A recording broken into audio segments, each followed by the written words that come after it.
please welcome back your Corazon Awards host, Aida Rodriguez.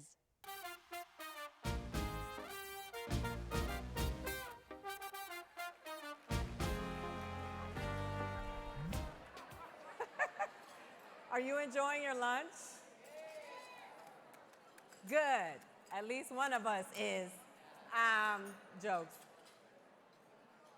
I'll wait.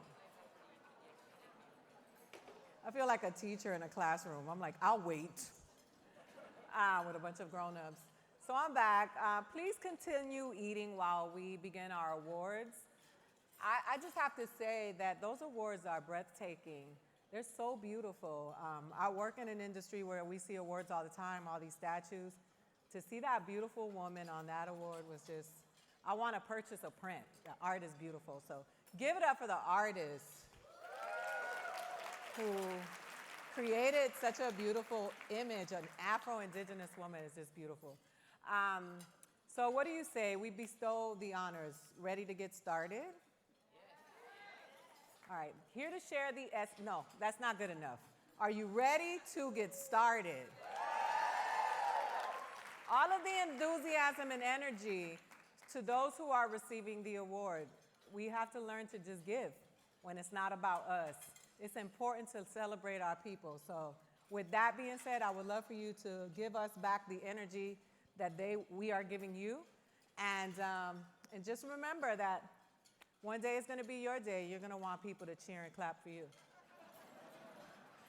All right, so here to share the essence of the Corazon Awards, please welcome HIP President and CEO, my fellow Boricua, Ana Marie Arilagos.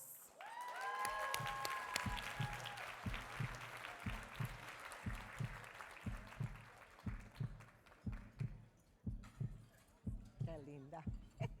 Mi gente bella. Hola, buenas tardes. Buen provecho. How was lunch? Good, good. I'm just here a couple minutes. I know you already heard from me, but I wanted to tell you a little bit about our Corazon Awards. Many of you heard, I've been here 5 years now. When I started this job, I went on a listening tour. In the first 6 months, I went to 43 cities. It was a lot of travel. I met a lot of partners. Every person I met proved to me that what we're trying to do here, building a movimiento, a movement, was the right thing to do because it's about people-powered philanthropy. It's about accountability. It's about growing this space so that next year it's going to be a room twice this size. And that's how the idea for the collective Corazon was born, which is why this award is the Corazon Award. It's about our heartbeat and the connection that we all have together, and that's the only way that we're going to be able to build, fund, and fuel power. Now, many of you know that this award has been the Hip Giver Award for the past 10 years, and we have amazing folks in this room. I was seeing Olga Talamante is here. Give it up for Olga. Yeah. Linda Sotelo is here. She's also a recipient of the award. Monica Ramirez. Anybody else that's a past recipient of the, yeah, Arabella. Helen is over there. Exactly. Amazing, exceptional folks who embody a commitment to service and philanthropy. And philanthropy is a love for humanity. And so today we're going to honor 6 more. Very excited to share with you. But before we do that, I wanted to share a little bit about how we moved from our previous Hip Giver Award, which are these beautiful cajas artesanas that we would bring from Mexico. And those were hard to get rid of because they're so gorgeous. But what we're going to be doing now for the next 10 years of the Corazon Award is every time we go to a new city, we're going to partner with a local artist, and we're going to ask the artist to do work for us. So this amazing Californian artist, his name is Juan Salgado. Julio, gracias. Julio Salgado, gracias, gracias. Designed this Corazon Award, and the story of the inspiration for it is so special that we asked him to record a few words, and that's what I want to leave you with. So with that, here is Julio. We would love for you to meet him. Hello, everyone. My name is Julio Salgado, and I am a visual artist based in Long Beach, California. I'm also an artist who happens to be undocumented and queer, and those things have had a huge impact in the artwork that I put out into the world.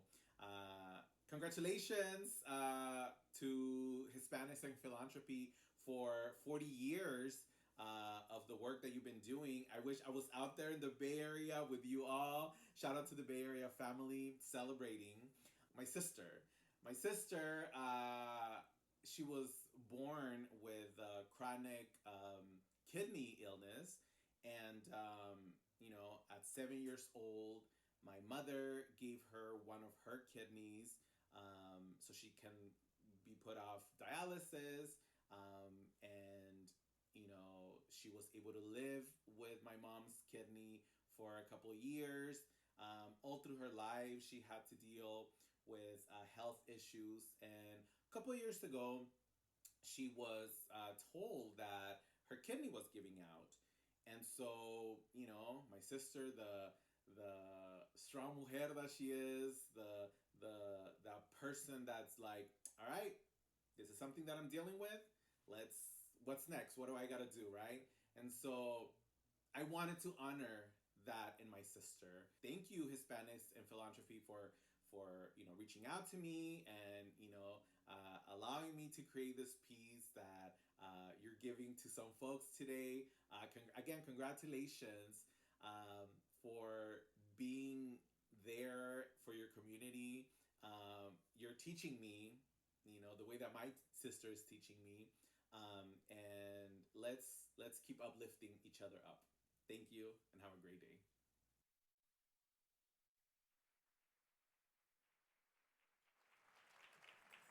Gracias, Ana Marie. So to present our first Corazon Award, please welcome HIP board member Marco Davis. Let's hear it. You got it.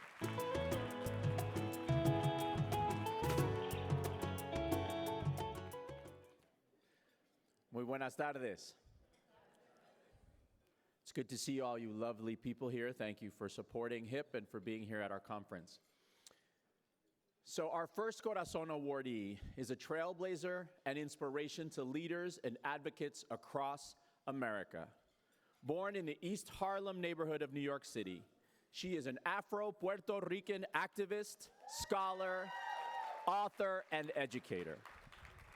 Her unwavering vision for a better world and her steadfast commitment to creating new spaces, opportunities, and possibilities for our communities to see themselves in an empowering light while challenging oppression is her legacy. Her historic imprint, mixing culture and advocacy, from El Museo del Barrio to the Creative Justice Initiative and countless organizations in between, honor our community's unique contributions and document our history.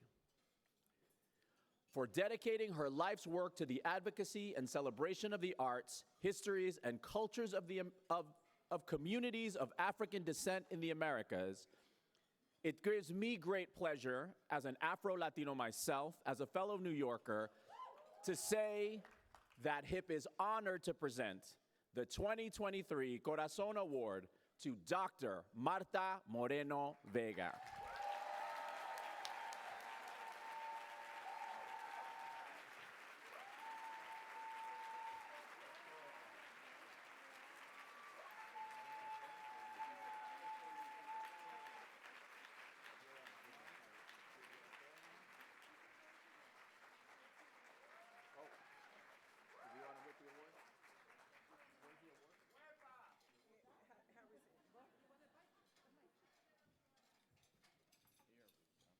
Muy buenas tardes.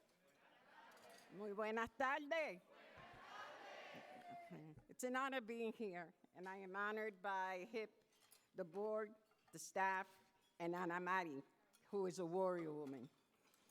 And I say a warrior woman because when you are a warrior, you have to make decisions that are not necessarily the decisions that the broader community wants to make. Last year, she wanted to give me an award, and I said I would not go to Miami. I would not go to Florida. We had to boycott it. Not now, but before, and now we have to make sure that we stand up. Those of us who grew up in the Black Arts Movement, the New Eureka Movement, the Brown Movement, were very clear that we wanted to make it better for you, our children. We wanted to make sure that you could be at the table with voice and presence.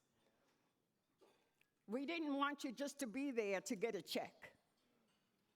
We wanted you to be there to make a difference for our communities, not for you alone, but for your families, your community, and those that are still oppressed and still economically challenged because of white supremacy and economic disenfranchisement.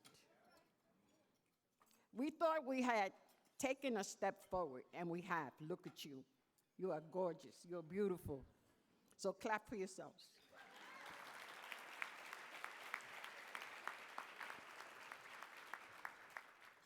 But now, I'm the grandmother of two young women, one 5-year-old and one 28. I can't promise them the privilege that I had. When you can't promise your children, the next generation, better than you, we're in danger.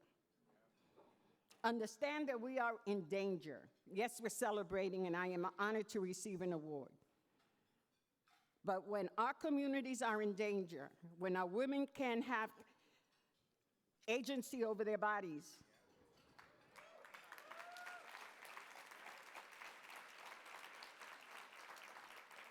when I came up and my sons were into the hip-hop generation, it was very clear that we were saying woke was stay intelligent, stay informed, right? Be aware of what's happening. And now we see it used to subvert intelligence, to subvert our intelligence and victimize Black and brown bodies. So what I'm saying to you is that we wanted better, and we got better. But now it's your turn to make it more better. And in addition to that, to make the decision to save democracy.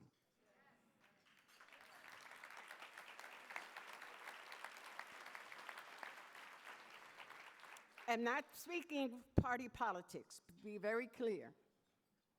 We are speaking about a way of living that is equitable, that is inclusive of us all. Soy negra. Sé que soy negra. Quiero ser negra.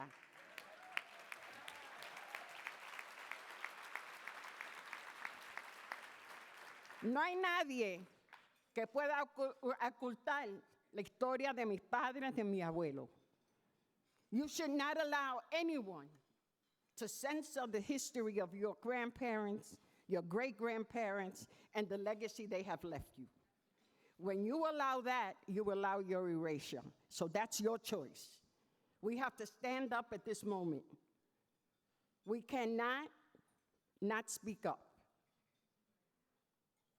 Whatever it costs you, it has to cost you, because the next generation depends on you.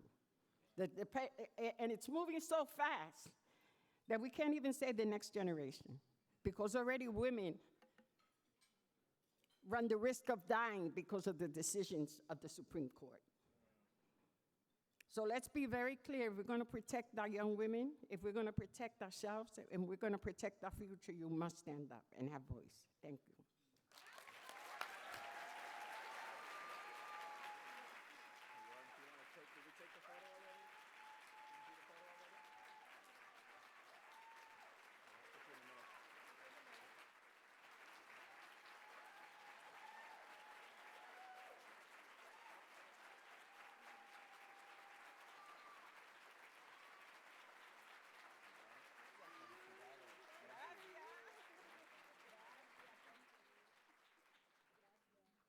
Please welcome HIP board member Julio Copo Terez.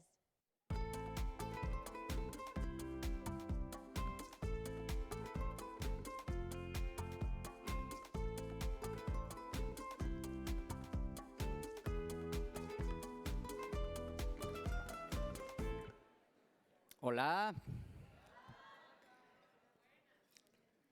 Eufrosina peleó contra el patriarcado y ganó. No ha parado de ganarle desde entonces. Cuando los usos y costumbres zapotecas no le permitieron asumir la presidencia municipal de su natal Santa María Quiegolani por razón de género, Eufrosina no se quedó de brazos cruzados y emprendió una campaña para convertirse en la primer diputada mujer indígena y la primer presidenta del Congreso del Estado de Oaxaca en toda su historia. Desde entonces, Eufrosina no ha parado de romper techos de cristal. Utiliza su voz, su convicción y su fuerza para avanzar la agenda de género, los derechos de las mujeres y comunidades indígenas en un país con más de 300 pueblos originarios y 68 lenguas. De niña rebelde en contra de un sistema que le imponía una heteronorma, a la señora diputada, como se le conoce con cariño en su pueblo natal. Una utopía cumplida. Para todos en HIP es un honor muy grande contar con Eufrosina aquí el día de hoy y reconocer su trabajo y trayectoria con nuestro Corazon Award. Bienvenida, Eufrosina, gracias.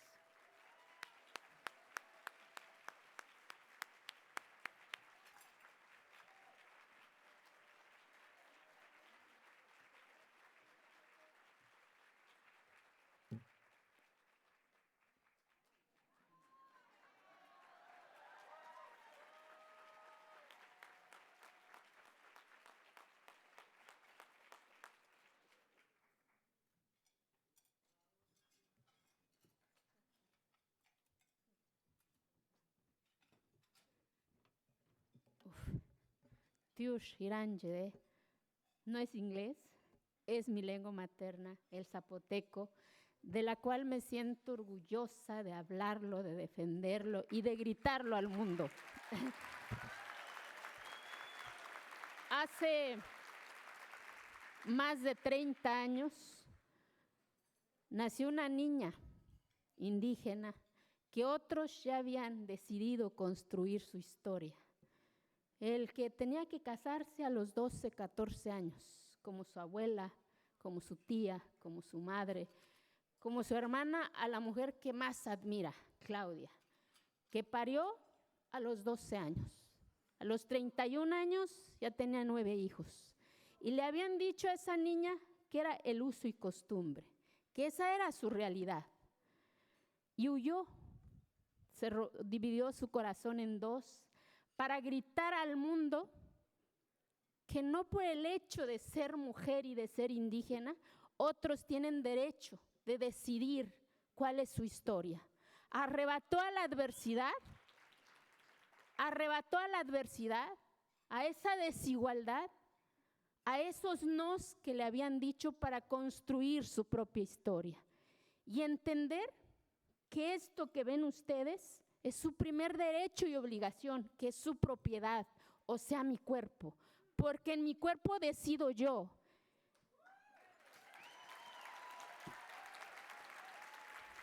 Y entonces soñó para las niñas indígenas de mi país, México, y del mundo, que nadie tiene derecho de construir tu historia, que el origen no defina nuestra historia, que en el origen no esté nuestro destino, que en el origen no esté nuestro sueño, sí nuestra identidad, porque me siento orgullosa de ser mujer y de ser indígena, porque eso no me hace ni más ni menos. Tengo una identidad. Pero también hoy quiero gritar al mundo que reaprendan a vernos con los ojos correctos. No soy víctima, no soy grupos vulnerables, no soy asunto. No soy el problema, no soy un tema, soy posibilidad y soy oportunidad. Y eso, ¿saben? Lo entendí con el poder de la palabra que arrebaté a la adversidad. Porque toda la vida me habían dicho que era yo víctima. Mi realidad era casarme a los 12 años. Y entonces arrebaté mi espacio en eso en donde se toman las decisiones, para que esa niña, que ya habían construido su realidad, le dijera a su país primero que también tiene derecho de estar en las tomas de decisiones, que reaprendan a hacer política pública, pero bajo otra mirada, ¿saben? Y por eso hoy para mí es una gran responsabilidad estar aquí, decirles también a ustedes que tienen la gran responsabilidad de donar, pero de cambiar la mirada también. No somos víctimas, no somos grupos vulnerables, somos posibilidad y somos oportunidad.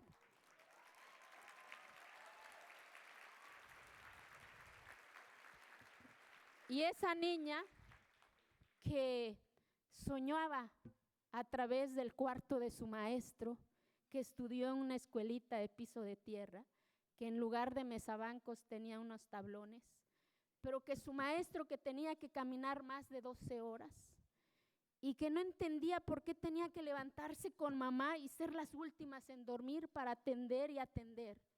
Y de repente su maestro le construyó la magia de colores y empezó a soñar que había más allá de su montaña. Y soñó y hoy está con ustedes. Hoy logró cambiar la constitución de su estado, de su país. Que Naciones Unidas haya adoptado su iniciativa y sigue en la vida pública de su país, porque creo que es una corresponsabilidad estar también en esos espacios, gritando que los que somos con otras facciones, con otras tonalidades, también nos rueda el cerebro, que no somos víctimas, que nos pregunten qué chingado queremos decir, como dicen en México. Que en pocas palabras, como decimos en México, que somos chingonas y chingones.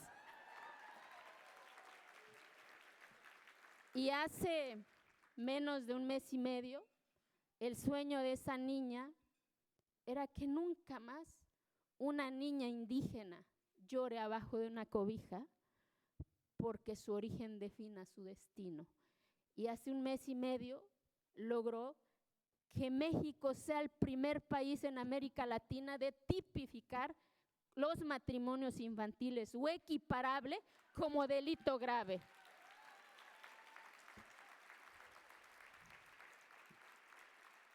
Porque solamente somos 6 países en América Latina, quiero que sepan, que lo prohíbe, pero no está sancionado. Y lo que no está sancionado se permite. Por eso es importante nombrar las cosas como son, porque aprendí con el poder de la palabra que lo que no se nombra correctamente no se puede defender, no se puede amar, no se puede empoderar, mucho menos se puede visibilizar. Nunca más un uso y costumbre que violente los derechos, la vida, la historia de una niña. Ese no es uso y costumbre. El uso y costumbre que yo amo como mujer y como indígena es mi lengua, mi vestimenta, mi color, pero no la violación a los derechos humanos. Nunca más una niña tenga que ultrajar su cuerpo en el nombre de la cultura de nuestros pueblos. Muchas gracias. Y hoy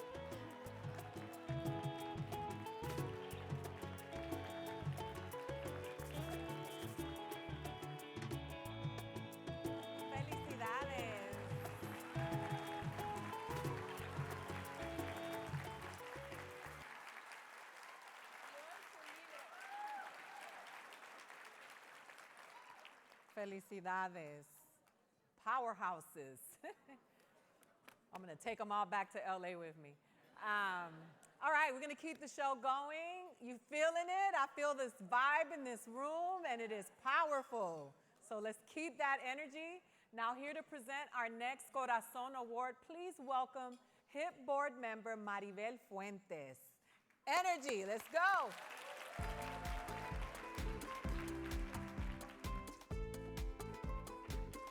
Muy buenas tardes. Bienvenidos a la gran conferencia Familia de HIP.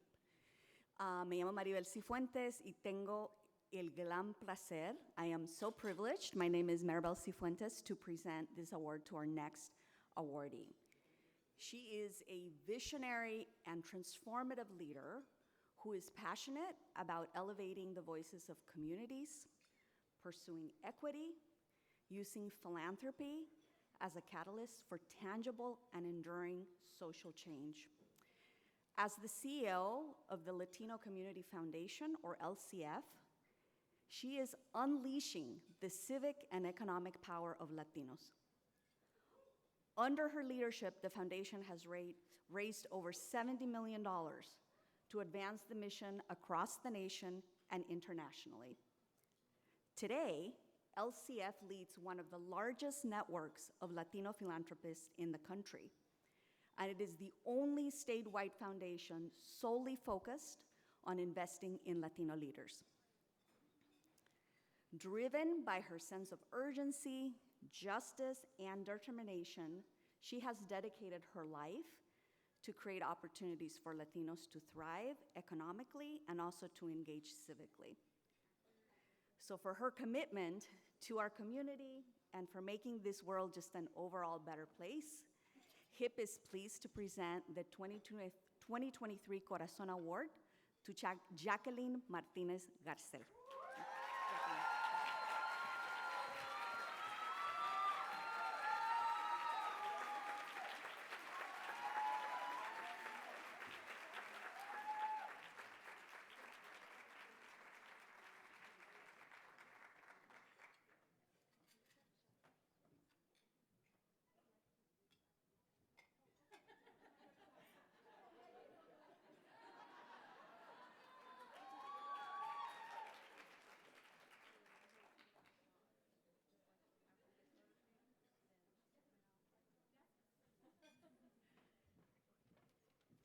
Gotta get that picture right.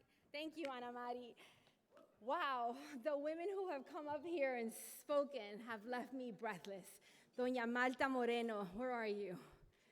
Gracias, mujer. Gracias. Gracias por lo que nos has dado. I grew up a couple of blocks north of East Harlem in Washington Heights. Dominicana, punto a punto. Mis padres son de Santiago Caballero. I've never seen so many Dominicans in the room. Thank you for coming to the Bay Area. Somebody asked me, where can I find some mofongo? I said, good luck. You can find some plátanos in some neighborhoods in the Mission, but good luck. But here I am to say thank you to this incredible community. Masha, I see you. Can't believe you took time from your sabbatical to be here today. What an honor to be introduced and be present with all of you. Some of you who know me, I don't like to read from a piece of paper, but I feel like my heart is pumping, Malta. It's pumping because as the daughter also of Taíno, African ancestry, like I feel your power and I'm thankful for it. Thank you for el Museo del Barrio. We used to go to El Pollo Corporán, buy a cajita de pollo frito and sit by el Museo del Barrio. And my parents taught me that my culture, my community, my people ran through my bloods and that my responsibility in this life was to give it back. And I'm so thankful that HIP, hi Frankie, I'm so thankful that HIP renamed this award to El Corazon Award. I love the illusion. Our heart beats 80 beats a minute. It beats from a place of abundance. It beats because the blood that our body needs is surfaced from there. It takes oxygen to our lungs. It takes nutrients to our muscles. It feeds the rest of the body what it needs. And as a people, we are here to beat for one another if we're going to get this right. We are here to show our community that these are not our resources, it belongs to them. I love the Corazon analogy because when we lead from a place of strength and a place of abundance, there is room to keep on giving, to keep on giving, to keep on giving. There is room for all of us at the table. Doesn't matter the size of our resources. What we need is each other's love, compassion, understanding, the joy. Aida Rodriguez, I wrote bigger spandex because you were here and I wanted to laugh hard. So I made some room to laugh a little bit. Thank you, Aida. We need more joy in our lives. I know that Latinos are known for working hard, but also known for loving hard, for laughing hard, for taking care of each other. When we remember and we are true to what our parents and our grandparents taught us, that we exist to lift each other up, we get it right. We get it right when we lead not with fists, but with hands wide open to keep giving and passing it on, to hold on to the hand next to us, because we can't do this alone. And today, I am excited to be in a room with people like Frankie Miranda and Jose Calderon, who established the Hispanic Federation. And without a lot of fanfare and a lot of talk, they've hustled for our communities in New York, in Florida, in Chicago. They've moved millions of dollars into the hands of our community partners and have organized people to vote in those states. I am thankful for people like Olga, who's in this room from the Chicano Latina Foundation, who organizes for our community and never forgets where she came from. She, I don't want to say her age, but has been fighting for decades and has not ready to give up. This woman, La Sangre, runs through you hot. I'm so grateful for people, I don't know if he's still in the room, Hector Mujica, who's a founding member of the Latinos in Tech Giving Circle, who like him and people like Jacob Martinez from the Central Coast, people like Maria Arevalo from the Central Valley said, we're not gonna wait for them to give to us. We have enough to give to one another. People like April Greenwood, who's sitting in this room as well, who said, yes, I'm ready to roll up my sleeve, who took their own resources and reinvested it back into the community. They remembered that their parents said, pass it on, pay it forward. It doesn't belong to us, it belongs to our community. It's because of them that we've established the largest network of Latino philanthropists. When everybody said, no, it cannot be done, we've raised $95 million. Thank you very much. That $70 million is actually kind of old, so more to come, right? Like people said 7 years ago, 7 years and 7 months, can't be done. There's just not enough. There's more than enough. And there is still more to come. Because like Lin-Manuel Miranda said, tomorrow there'll be more of us. But when we get that power, let's not forget what Dr. Martin Luther King said, that power without love is abusive and reckless, and love without power is anemic and sentimental. It is our responsibility to not use our power for our own good, but for the good of others. To remember that we don't need so much. We need for our community, and it belongs to them. And I'm looking at Miguel, who heads up the Weingart Foundation, and my beautiful friend Lourdes Rodriguez, who never forgot where she came from, La Isla del Encanto, leading up the David Rockefeller Fund today, who remembers that we organize to give back. We organize power and resources and lift one another up. And for people like Tom, who is celebrating his birthday. Tom, I don't know if you're in the room. I'm not sure if I give you this shout out, but he heads up Maldev, Tom Sanz. I know many of you know this man. This man has been fighting for our community for decades. And I mention these names because we don't do this alone. Tom has been, when he goes up to the governor's office, he's not just saying we need more cabinet appointments, 1 or 2. He's saying we need 40% of the cabinet of this state to represent the people who make up the state, the economy of the state. He's not just asking for a couple of dollars from the state budget. He's asking for 40% of the state budget because we make up 40% of this population, the state of California. This economy depends on us. It needs to give back to us. The Latino Community Foundation exists so that inclusive economy belongs to the people, our economy, the one that we get to build, the one that we get to reinvest in ourselves and in our children and in our communities. We have been working far too hard. And I was proud to come to this place for no other reason than to take up seats in places like this, like the Palace Hotel, where my dad worked at the Waldorf Astoria, my mom worked at Days Inn. The people who serve and cook and clean our rooms, who are invisible, I'm here to take up the seats and the places for the people who make places like this run, the essential human beings that gave us life and gave us our why. I don't know why I write notes. I just get inspired by the faces in front of me, but this is also for our team who wakes up every single morning to lead from a place of abundance, to lead from a place of strength, to lead with joy and with trust.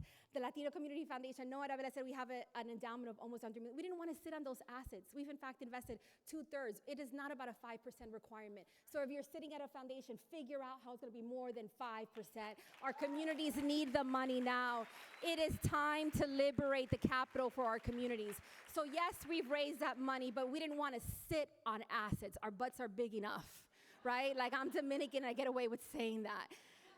We need to put that money to work for our community, 2/3 of those dollars have been reinvested in grassroots organizations, and they are changing the game. This is not about charity, this is about change. This is about Latino-led groups in Central Valley organizing so that 200% of youth actually increase the vote by more than 200%. This is about investing in our people, in our culture, and in our power. So cheers to all of you. Adios.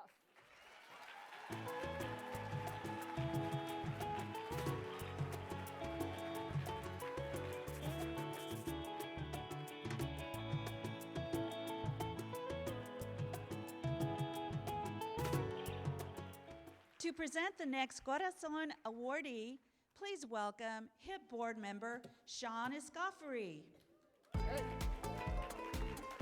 All right. That was an amazing speech. All right, so I have the honor today of recognizing another sort of LA legend to me, right? Today, HIP is proud to honor an innovator and pioneer in the fight for a more equitable society. As the president and CEO of the Weingart Foundation, he is steadfast and focused on transforming the world of philanthropy. For over 30 years, he has been at the forefront of numerous fiscal, legislation, political, and community issues. He served as president and CEO of Fairplex since 2016, a nonprofit community benefit regional organization based in Pomona, California. Previously, he was a city administrative officer for the city of Los Angeles. He was where he oversaw the city's $9 billion budget and designed the city's first comprehensive strategy to address homelessness, a very important issue in our city and state. Prior to joining the city, he served as one of 5 deputy chief executive officers for Los Angeles County, overseeing all social services, supporting children, families, veterans, and persons experiencing homelessness. For his lifetime achievement in making a true difference in people's lives, HIP is honored to present the 2023 Corazon Award to Miguel Santana.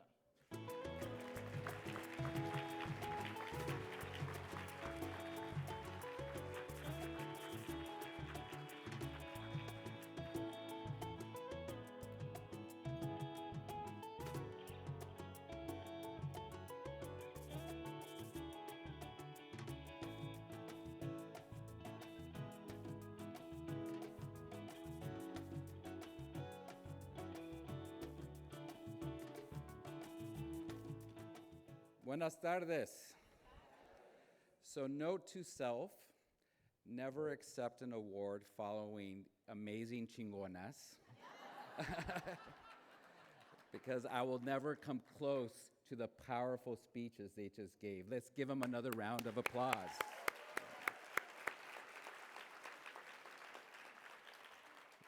Speaking of chingonas, I was remembering that 30 years ago, I got started in this work working under Antonia Hernandez at MALDEF.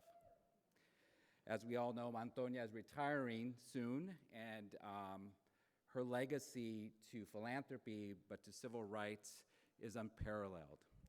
So for all the Maldefians here, I know there are several, a handout to all of you. The 90s was a scary time here in California, for those of you who remember. Our communities were being blamed for everything, from the economy, for floods, just about anything going wrong in California. Latinos in particular were the reason why. There was a statewide initiative that would require every teacher, every social worker, every police officer and firefighter to report anyone they suspected to be here illegally, and gente, that would include everyone in this room.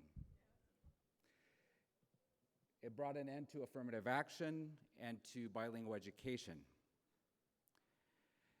And we were told on a regular basis that we don't belong here. Well, today, California is a very different place. It's a place that has evolved, not by luck, not by mere chance, but through the activism, the investment, and the advocacy of people in this room. It is a place of belonging. And every day, we get closer to building a multiracial democracy in California. And that's something to be proud of. But when we look at the nation, we see the opposite occurring. And let's be very clear about what's going on. The attacks that we're confronting and those that are on their way are challenging the very purpose of HIP, the very purpose of the work that we do in philanthropy, and the advocacy of all of the organizations that we support. It's not an accident, it's by design. And we're going to be confronting, as we've heard throughout the day, a Supreme Court decision that intends to intimidate us and to question our very resolve. From classrooms and boardrooms, out of fear, people will ask, well, maybe we should just soften our language. Maybe it's time to revisit our commitment to racial justice, not be as clear and loud about it. Maybe it's time to take a step back. Well, I think everyone understands what's at stake. And the storm that is coming is greater than the ones that we have seen so far. And it is our time, it is this generation's time to put an end to it and to stand up and make it clear what we stand for and who we stand for. At the Weingart Foundation, we won't be intimidated. We are very clear in our purpose and mission. It starts by having a board that looks like our communities. I'm proud to say the majority of our board are people of color, and a supermajority are women. We have one board member here, a man who's been my mentor and friend for a long time, Dr. Bob Ross.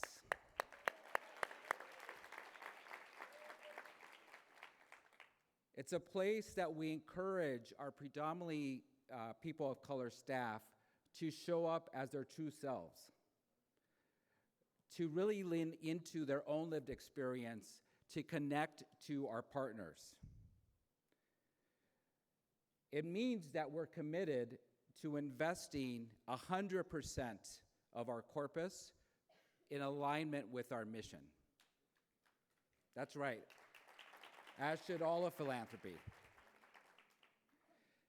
It looks like supporting nonprofits where 90% of them are led by people of color. And we try to do it with integrity and honesty by reflecting and interrogating the source of our wealth, and by asking the tough question, to what extent did this source benefit from systemic racism? And what does that mean about our commitment to racial justice? Is it a momentary commitment, or is it a forever commitment? And for us, we are committed to this work forever. As the storm approaches, we are prepared to stand by HIP and stand together with all of you to make this nation the true multiracial democracy we all deserve to have. Thank you very much.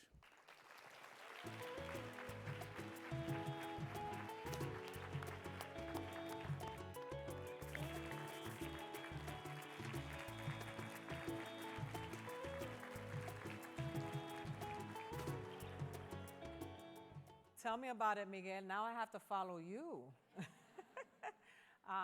Well deserved. Here to present a very special recognition, please welcome HIP Board Chair, Efraín Escobedo. Let's go.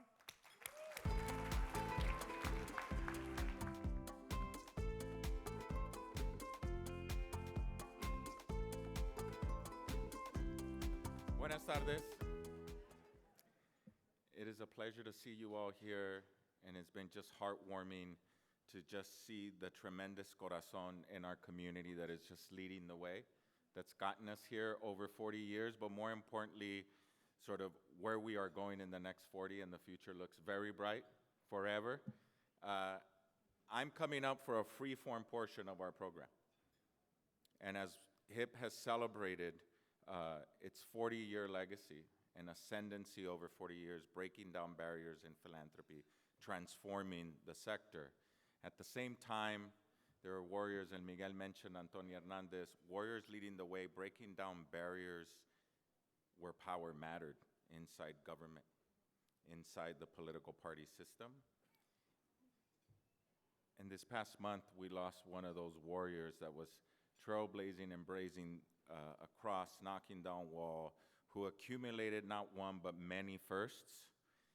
And Hispanics in philanthropy is very clear that while we work in philanthropy and stand on the shoulders of leaders like Luz Vega, Diana Campoamor, we have benefited from the tremendous courage and just valor of people like Supervisor Gloria Molina in Los Angeles County.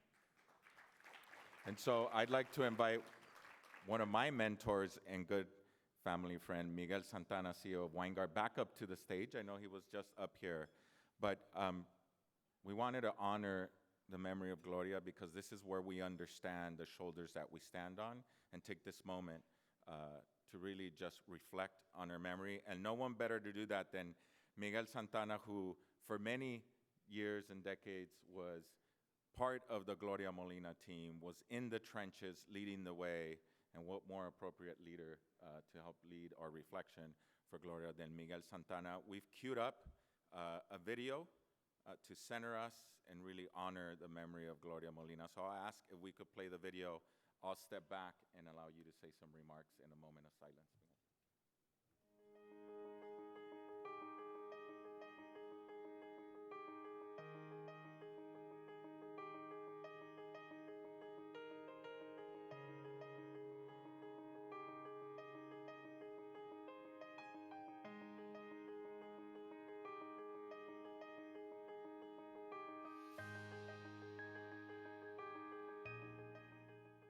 I invite each of you to travel this road with me, for the strength I have comes from you. This is your victory, and it will be your voice that I hope to bring to the halls of county government. Well, certainly, arriving at the Los Angeles County Board of Supervisors was no different than when I arrived in the state legislature as being the first Latina, and when I arrived in the Los Angeles City Council as the first Latina. But here it was a little different because most of the supervisors really didn't support me and were very nervous and worried about me. But what we did is we treated it as though we have a job to do, we've got to get to work, let's figure out what's going on here, how it's going to get done, and roll up our sleeves and get to it. But very frankly, I ran for the very purpose of what LA County is about, and that is serving its constituents, getting involved in issues, being a policymaker, and making sure government works for people.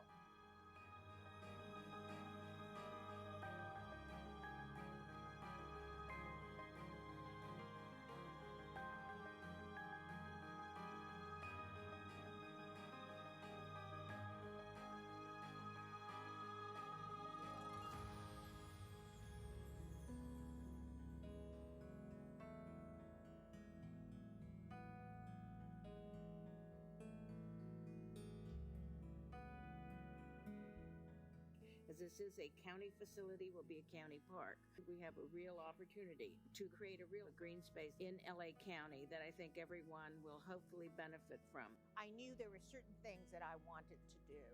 And it was, and I think women in general operate a little differently than most men. Instead of just coming and joining the club, which I wasn't welcome to anyway, there were some things that I wanted to get done. Issues of health care for women, issues of recreation for women, issues of all of the issues that affect us a little differently. Well, first of all, I would say to young women that one thing has not changed. you will still work as hard in just trying to be equal. That's just the nature of what the situation is. But at least now, there aren't as many people who think it's odd that a woman is running for this seat, that think it's odd that a woman, even if elected, is not going to be as powerful as a male in that same seat. So all of those issues are gone. But running for office is still a challenge. It is a hard thing to do. You have to work very, very hard to make it happen. You have to understand that just because you're a woman and you stand up to run for office, it isn't automatic. You are going to have a tough, tough time. And other women are running, and so it's very competitive. But very frankly, I think that now all of the issues about, at least when I first ran, trying to get endorsements, trying to talk to constituents, then when they looked at you and said, I don't know, a woman is going to have the kind of power or really represent me as well. All of that is gone. But the challenge of running for office and getting elected is still there. It's tough work. You've got to work very hard at it. You have to be very dedicated. You almost have to have a passion for it, because you are going to be in a pressure cooker every single day, a fishbowl every single day, challenges every single day, and you need to welcome that and find a way to be the kind of problem solver that people elected you to be. Women in government, women in powerful roles can not only do the job, they can do it very effectively and in a way that we can all be very proud of them.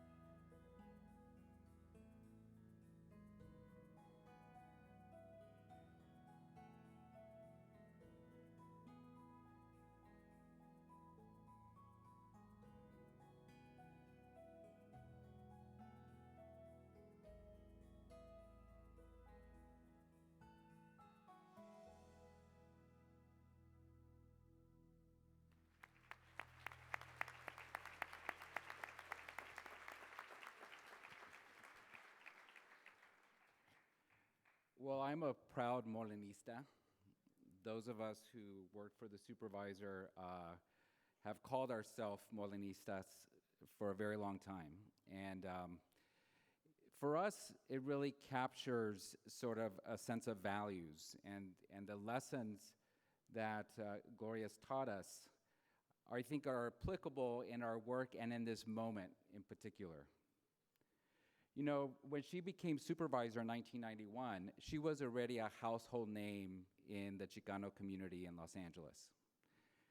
She fought a prison in East LA with the Mothers of East LA.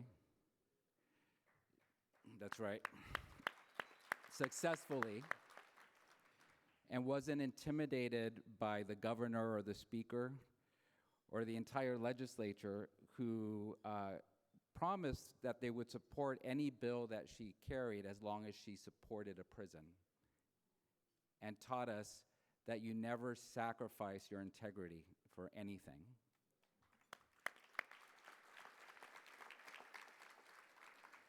She was a household name before she became supervisor because she believed in a politics that meant that the work of an elected official or of an organization of anyone really is defined by a community.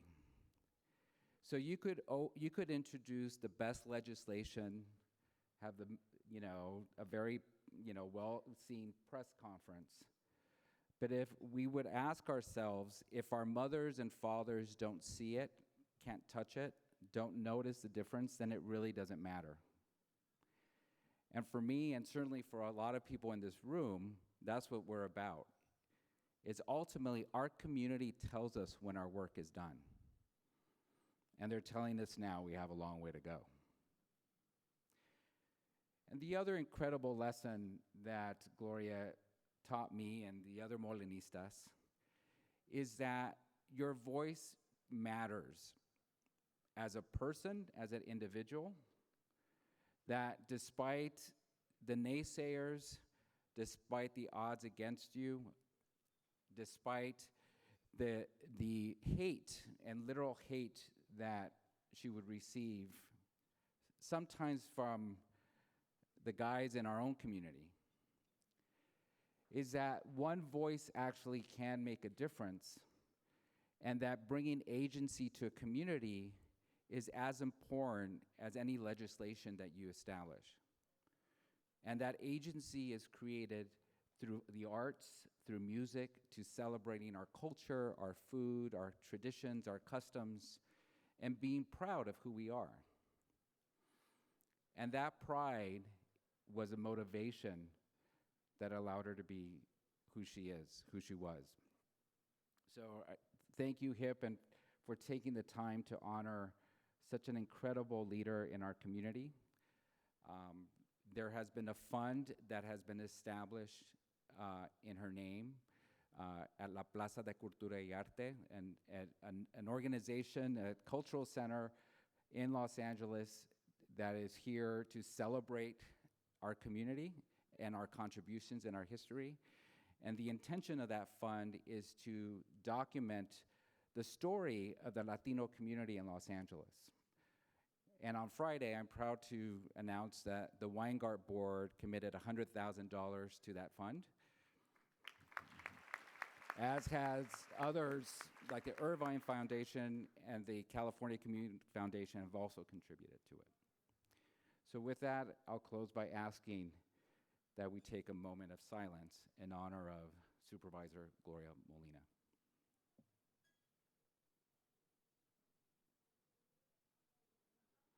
Gracias.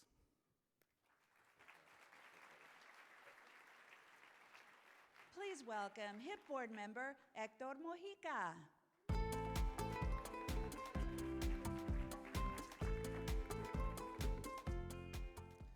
Buenas, buenas. Hace frío, no?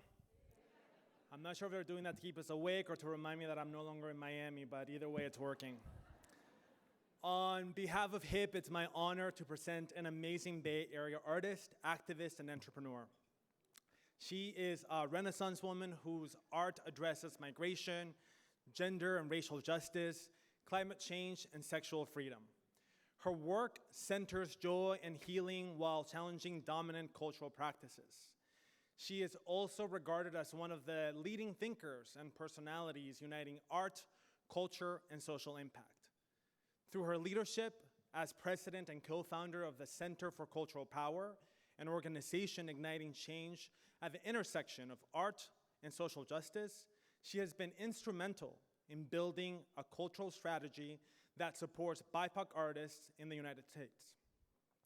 For her creative expression inspiring communities everywhere, and for building an intersection of art, culture, and social justice, HIP is pleased to present the Corazon Award to Fabiana Rodriguez.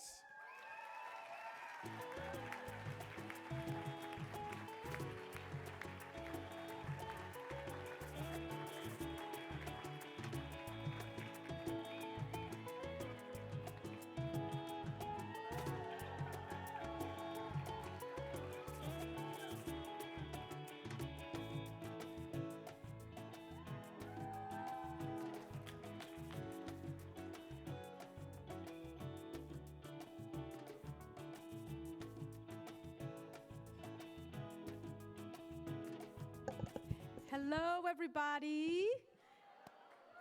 Thank you for having me. I am so proud to call myself an artist and a change maker and somebody who grew up in the Fruitvale neighborhood here in Oakland.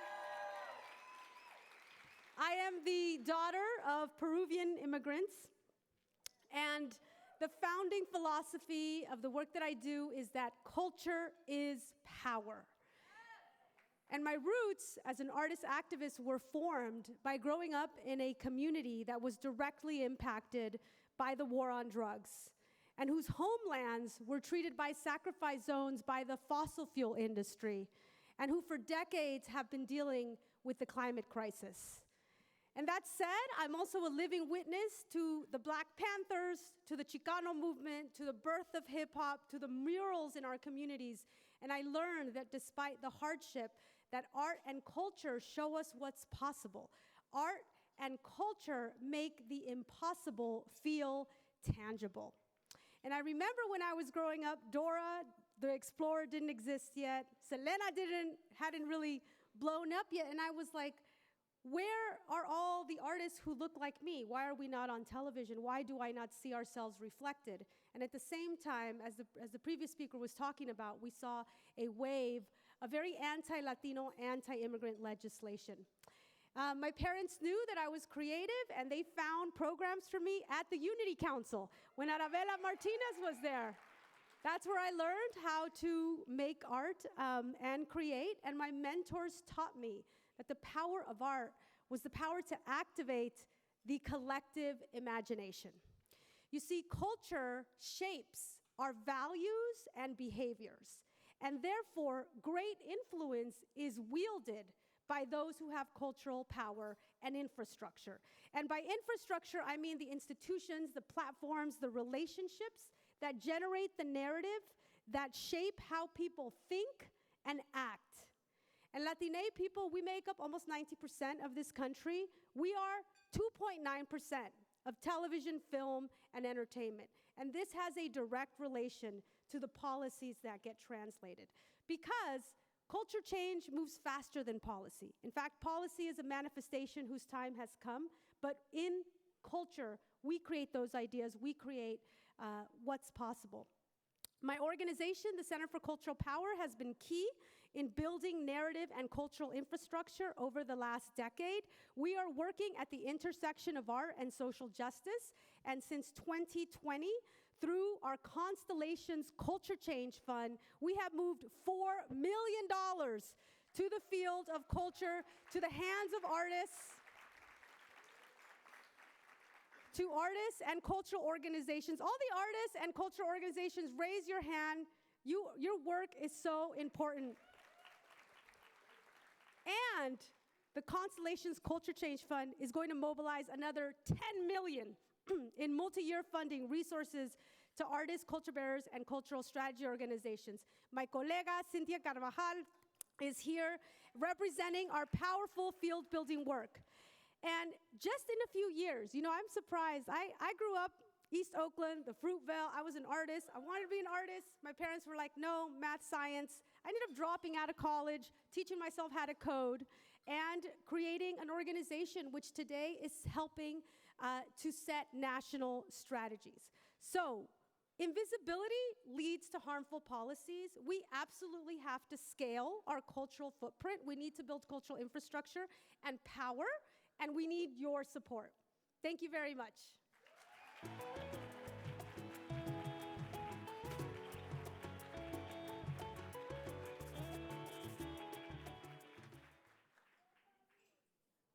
Please welcome national political leader, columnist, and author, Steve Phillips.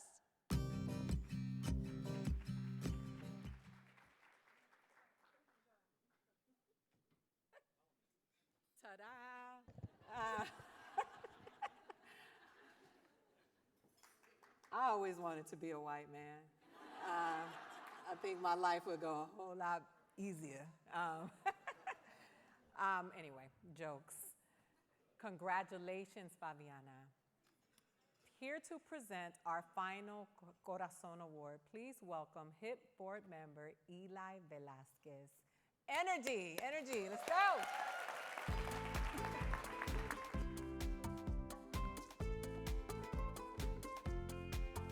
Buenas tardes. Yes, these are flaming hot Cheetos. No, I don't have the munchies. Okay. So, our final Corazon Award recipient is recognized as the creator of the Flaming Hot line of products, which have become a billion-dollar business. That's a lot of Cheetos. And a cultural phenomenon. He is Richard Montañez, and his 42-year journey from Frito-Lay janitor to PepsiCo executive is a great testament of the American story that deserves to be told in a movie. So much so, Flaming Hot opens this weekend. Let's take a look.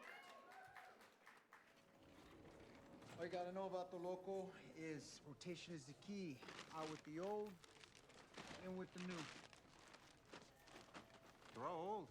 Yeah, well, brown neighborhood, white flavors, do the math.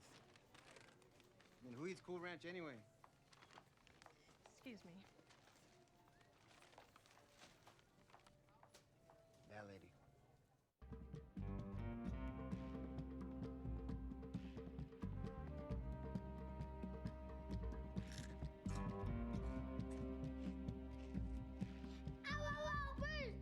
burns good or burns bad? It burns good. Oh! Oh, we did it! Yeah! Of course we did!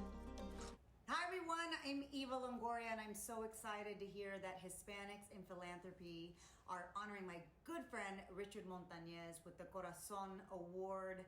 As director of the movie Flaming Hot, I have come to really know Richard, and I can honestly say that no one has a bigger heart than Richard. And it's fitting for him to be recognized by a leading philanthropist Latino organization like HIP, and to be honored for all he does and has done in communities across the nation. I think it's important to recognize trailblazers like Richard. His success story is a beacon of light. It showcases our contributions to this great country and our genius as a community. So, felicidades, Richard. Well deserved, my dear friend. And since I know Richard might not say this, don't forget to tune in this Friday, June 9th, as Flaming Hot premieres on Hulu and Disney+. Be sure you click play to watch this incredible story of this amazing man.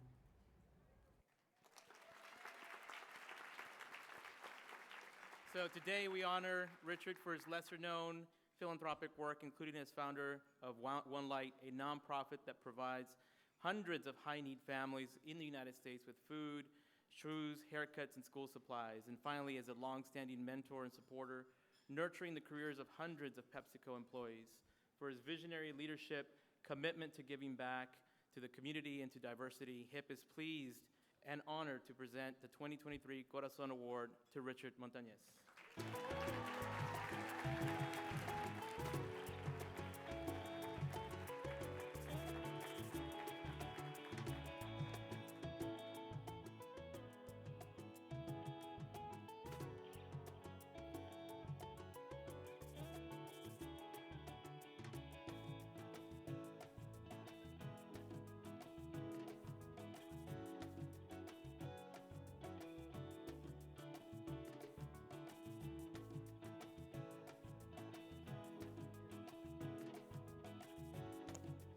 Thank you. It's a great honor to be here.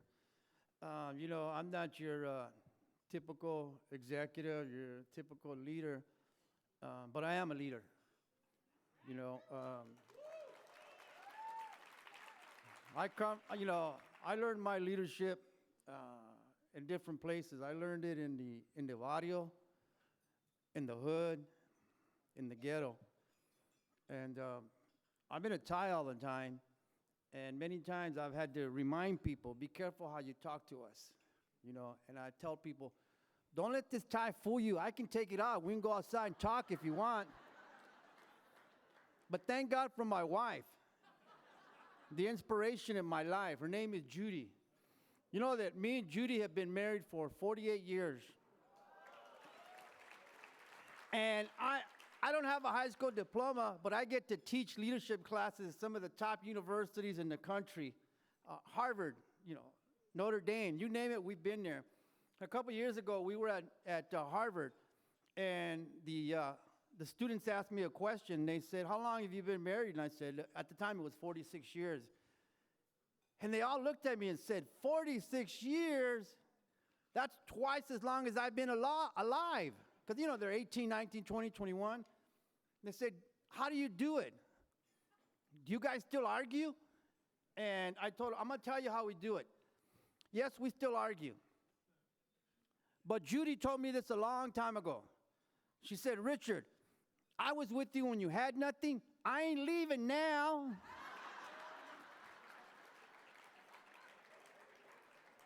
So I'll be married until the day I die. So the truth is, you know, I grew up in a farm labor camp.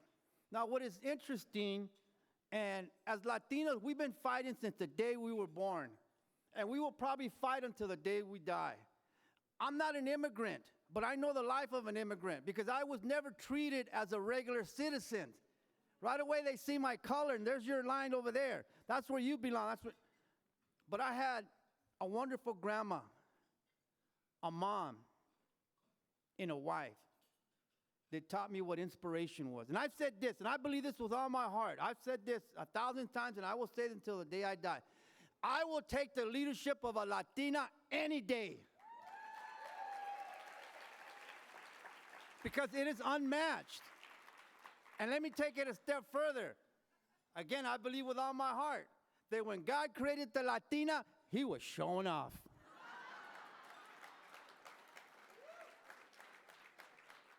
So, you know, we've been able to help thousands of young students go to college, graduate. We've fed millions across the country. Every year we buy 50,000 pairs of brand new shoes, never leftovers, brand new. We give them to kids that can't afford them in the barrios. We give away hundreds of thousands of backpacks full of school supplies. We do that every year. And nobody knows. You know why? Because that's how we want it. See, being involved in community is not about making the top 100 list of Latinos. I've never been on that list. I'm not trying to get on that list. I'm trying to serve. That's what community is. And I told people this.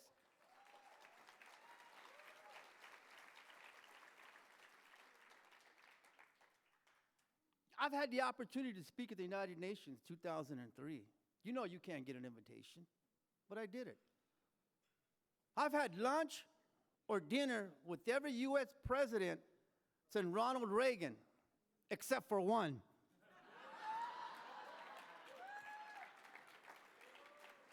My choice. So I've learned it, and this is what I want to tell you young people. Young people, listen to me. Get money. Money brings happiness. Now, people will say this, money won't make you happy. How do you know? You ain't got none. Let us find out. Young people, go find out. Make some money, because that way you want to be the person that writes the checks. I always wanted to be that person that writes the check. I started as a janitor, and somebody said, oh, you started at the bottom. No way. No one's ever started at the bottom. I started at the beginning. It's not the bottom. But I always said one day I want to write checks. And guess what? I got to that point. You know, we started a foundation like 20 years ago. Again, nobody knows because we don't tell anybody. That's not our mission. But before I retired in a couple years ago. I was vice president of marketing and sales for PepsiCo North America. So I had all the brands, and I traveled all over the country. Then one day I told my CEO, I said, hey, I want community. So I didn't like the way they were doing it, and nobody really wanted community. So I was the first executive who had direct access to the P&L to have community. So I was invited to every meeting, and I could invite anybody into my meetings. So I told everyone on my team, this is what we're going to do. When it comes to community, when it comes to the Latino community, we are not going to donate anything. Nobody's going to donate to you. We're going to invest. Don't think you're donating to the Latino community. You're not. You're investing. You're investing in America. Because you see what Latinos can do when you help them. Without Latinos, this country is going to stay stagnant. It's not going to grow. The reason everything gets better is because of Latino.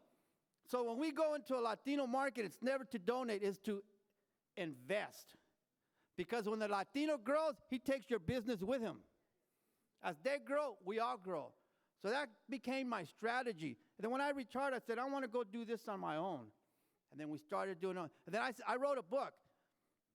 And my first book was a real small book. You can read it in an hour.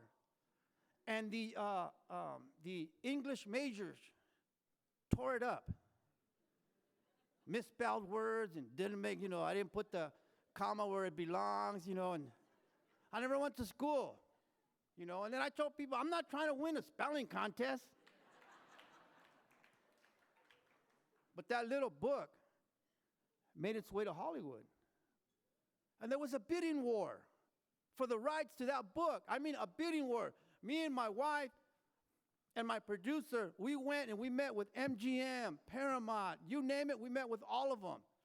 And they all wanted the rights, and there was a bidding war. But young people, listen to me. But because we had money, we had power. Because we wanted access to our contract. We wanted a Latina director. I didn't know it was going to be Eva, but boy, my God. I wanted Latino actors from the state of California, everything I wanted, and they offered money. And my wife said, no, let's go. And we walked out. You see, we weren't in a position to sell our soul. But we didn't have to because we had money in our pockets. Why I say get money. Money is power. Don't anybody tell you anything different. So we finally picked Fox Searchlight. But it was never about the money. My wife told him it's not about money. We got money. It's surely not about fame because we don't want fame. It's about giving back. It's about opening different doors. This uneducated Latino that could barely read and write many years ago was able to go to Hollywood and break barriers. I said I was going to be a producer, and people said, "That's loco, you don't even know what you're doing over there." I never know what I'm doing.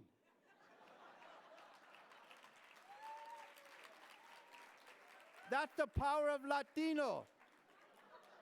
Because we're hungry. We never know what we're doing. We act like it, but that's okay. Let me close with this story. Okay, real quick, I'm going to tell you the story. I grew up during the civil rights movement of the 60s. I wasn't old enough to have an impact on the movement, but I was old enough that the movement had an impact on me. Desegregation comes into town. I lived in a small town in Southern California called Guasti, California, labor camp. Everybody picked grapes. And one day, Mama's getting her oldest son ready for school, which is me out of 10.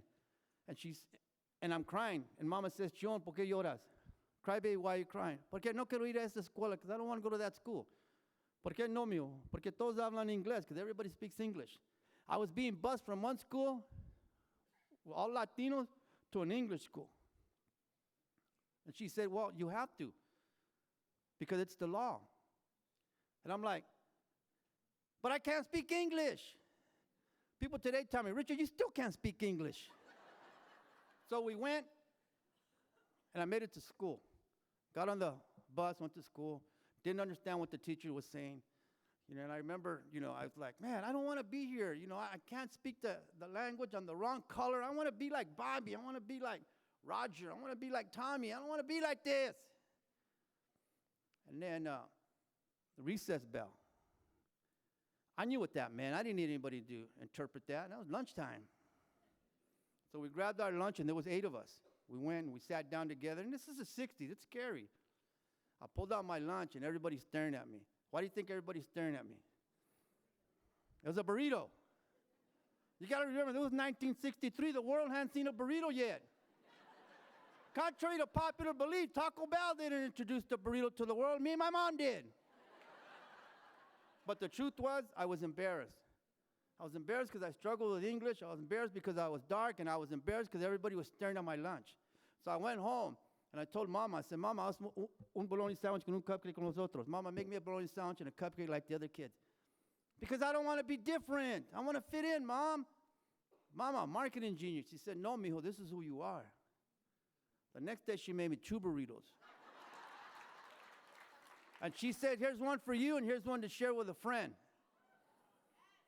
So Wednesday, I had my burrito nightmare. Thursday, I shared a burrito with a friend. Friday, I was selling burritos for 25 cents a piece.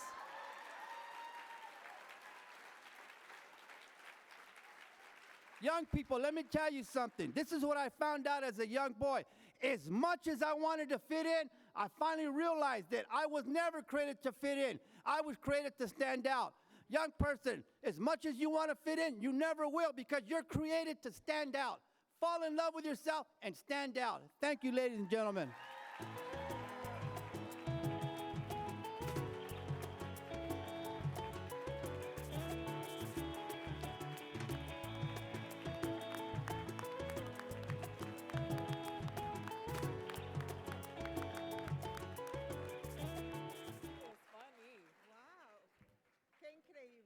La verdad es que me siento inspirada, espero que ustedes igual.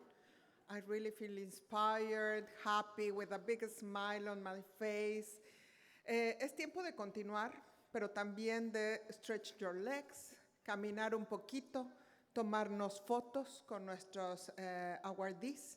Entonces, por favor, los invito a dejar este salón. Nos vamos al segundo piso para continuar y tener la firma de libros. Vamos al Author's Corner, que está en el second floor.